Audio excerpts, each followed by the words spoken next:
Les bases de PowerPoint. PowerPoint est un logiciel destiné principalement à la présentation de contenu, par exemple dans un exposé ou dans un cours. Ça nous permettra d'afficher des images avec toutes sortes d'effets et d'animations et des textes pour les accompagner. Alors on va voir ça petit à petit avec cette première vidéo d'introduction à PowerPoint.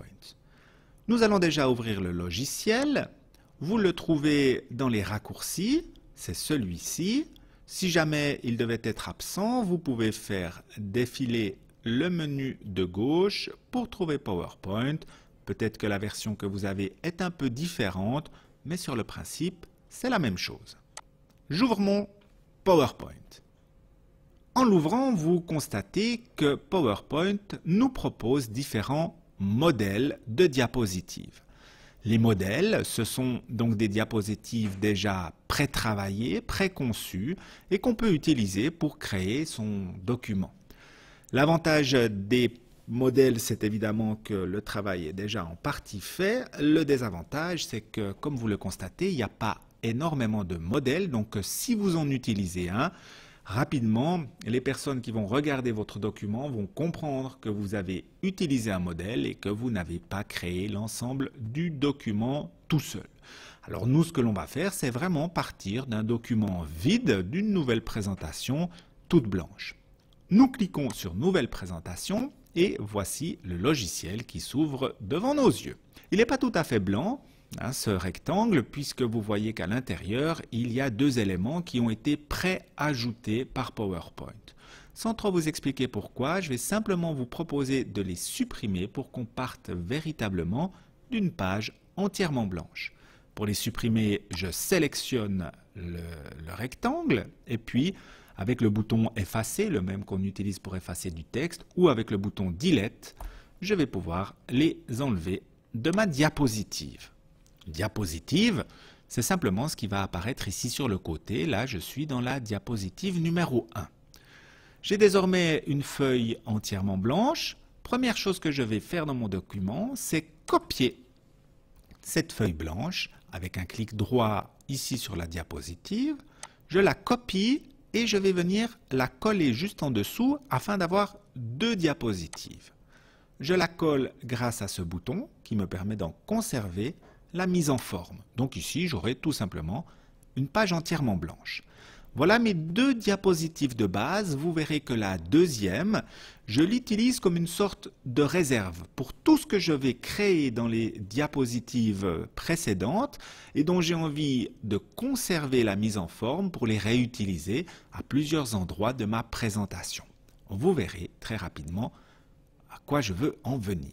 Je retourne sur ma première diapositive. A priori, ce sera la diapositive de titre de mon travail. Alors c'est un fond blanc, ça ne me plaît pas tellement, il faut que je le change. Et pour cela, je vais cliquer à droite n'importe où sur ma diapositive et je vais venir dans la mise en forme de l'arrière-plan. En cliquant sur mise en forme de l'arrière-plan, j'ai un menu qui s'ouvre à droite, qui me propose d'abord un remplissage uni, c'est-à-dire d'une seule couleur. Pour le moment, c'est le blanc qui est sélectionné. Si je devais sélectionner une autre couleur, cette autre couleur s'appliquerait immédiatement à mon arrière-plan. J'ai un remplissage qui peut également être dégradé, c'est-à-dire que je peux choisir plusieurs couleurs mélangées pour créer ma diapositive. Ici, on part du blanc au bleu ciel. Si je décidais que ce blanc que j'ai sélectionné ici devait plutôt être de l'orange, j'aurai un dégradé qui part de l'orange au bleu ciel, ici, qui est la dernière des couleurs choisies. Si j'avais plutôt choisi du jaune, voilà ce que ça pourrait donner. Bon, c'est une manière de remplir sa diapositive. C'est peut-être pas celle qui va plaire le plus. Celle qui nous intéresse un peu plus, c'est le remplissage avec image ou texture. En cliquant dessus, j'ai un remplissage de texture qui apparaît. Moi, je veux le remplir, cet arrière-plan, avec une image qui provient de mon ordinateur. Pour ceci, je suis bien sélectionné sur remplissage avec image et je vais venir dire que mon image, je la trouve sur mon ordinateur. Pour ceci, je clique sur Fichier. Cela m'amène directement dans mes images. Vous voyez ici que je n'ai aucune image dans mes images. Alors, je vais venir en enregistrer une depuis Internet, depuis par exemple Google Images. Alors je vais taper Google Images. Ici ça s'affiche en majuscule, mais c'est pas bien grave. J'ouvre Google Images et puis je vais chercher un arrière-plan, par exemple, de chatons, car tout le monde aime les chatons, bien entendu. Magnifique, j'ai ici plein d'images qui me sont proposées. Attention, il faut tout de même que cette image soit assez grande pour apparaître jolie dans PowerPoint. Si elle est trop petite, elle sera toute pixelisée, toute floue. Pour m'assurer d'avoir des images assez grandes qui me sont proposées, il faut que j'aille dans les outils de Google Images et préciser quelle est la taille minimale de l'image que je souhaite voir s'afficher. Je veux que mon image soit supérieure au moins à 1024 par 768, ça m'assure que l'image s'intègre bien dans PowerPoint. Évidemment, plus je prends des tailles d'image importantes, plus l'image est jolie, mais plus aussi elle est lourde. Alors voyons ce qu'on nous propose en 1024 par 768. Voilà un ensemble d'images. Alors il y en a une que j'ai repérée qui me plaît bien. Imaginons que ce soit celle-ci. Je clique dessus, elle est ouverte. Je clique avec le bouton de droite sur mon image et je l'enregistre sur mon ordinateur. Voilà, ici on va la nommer autrement que ce nom long, nom horrible. Je vais mettre fond chat, jaune, puisqu'il est jaune. Et je l'enregistre. Je retourne dans mon PowerPoint et vous voyez que j'en étais resté à insérer image, j'avais rien, maintenant j'ai mon fond de chat jaune. Je clique dessus et je l'insère. Et voici que ma première diapositive contient désormais un arrière-plan tout joli. Voilà, c'est donc le début de mon document. J'aimerais y ajouter un titre, le titre de mon exposé par exemple. Je vais donc insérer une zone de texte. Insérer, zone de texte. Je viens mettre mon texte par exemple ici. Je clique et je l'écris. Je mettrai le titre de mon exposé. Le titre de mon exposé. Voilà, bon c'est petit, c'est pas bien joli. Première chose que je vais faire, c'est sélectionner mon texte et puis changer sa police d'écriture. Je vais mettre une police d'écriture que j'aime bien, c'est celle-ci. C'est pas celle-ci, c'est celle-ci. Excusez-moi, là voilà. J'agrandis, parce que je vois bien qu'il faut que la taille soit plus grande. Et puis voilà comment est-ce que les choses pourraient débuter. Bon, finalement ce titre-là en noir comme ça me plaît pas énormément. Je peux imaginer changer la couleur de ce titre. Je voudrais bien que ce soit de la même couleur que le chaton. Alors la couleur du chaton c'est un peu orange, mais si je mets cet orange-là, c'est quand même pas tout à fait la même chose, c'est pas bien joli. Je pourrais utiliser la pipette pour me dire tiens, il a une belle petite couleur de yeux ce chaton.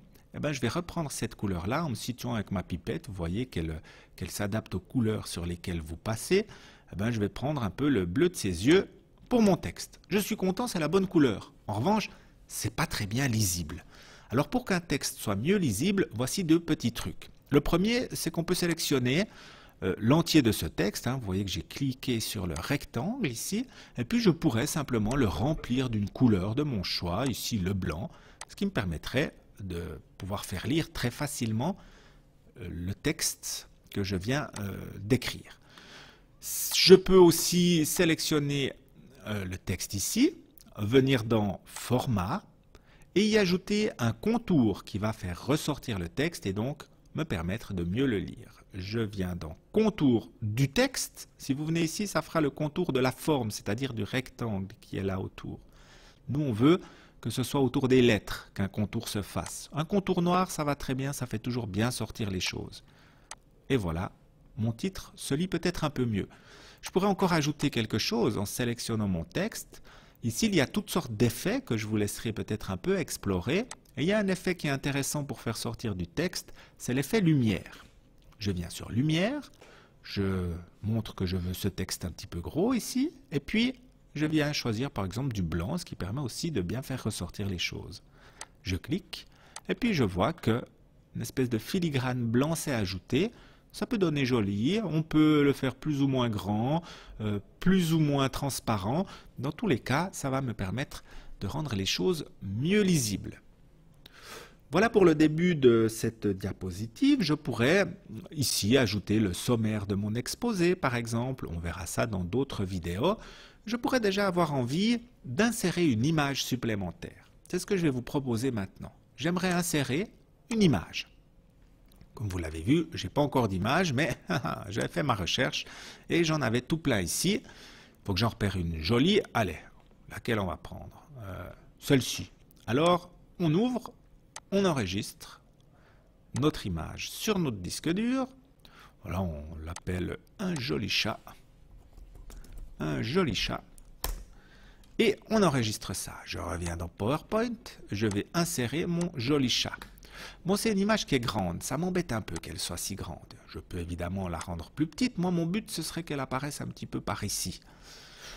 Mais j'ai tout cet espace-là qui ne me sert à rien. Alors, ce que je pourrais faire, c'est découper cette image. Et pour ceci, il faut que je sois sélectionné sur l'image et que je vienne dans Rogner. Je clique sur Rogner, sur ces petites choses noires ici. Et ça va me permettre d'attraper le coin ici et de sélectionner exactement ce que j'ai envie de conserver dans mon image. Voilà. Une fois que je suis content, je presse Enter, ou je clique à côté tout simplement. Et puis on a notre petite image qui est conservée ici. Du coup, je peux même l'agrandir un petit peu parce que j'ai envie que ce soit bien joli. Je peux la faire un petit peu se pencher pour que ce soit trop chou. Et je suis content. Bon, cette image, elle est un peu simplement ajoutée. Je vais lui mettre par exemple une bordure. Vous voyez qu'en cliquant sur l'image, j'ai tout un choix de manipulation possible sur cette image. Je pourrais lui mettre une jolie petite encadré blanc, ça fait direct plus joli. Il existe toutes sortes de choses, des belles et puis des moins belles. Moi, j'aime bien rester sur ces trucs un petit peu blancs comme ça. On imagine que ça me satisfait. Et voilà, j'ai donc appris à faire un texte, j'ai appris à insérer une image et à un petit peu la modifier. Vous vous souvenez qu'on a mis une deuxième diapositive en réserve ici.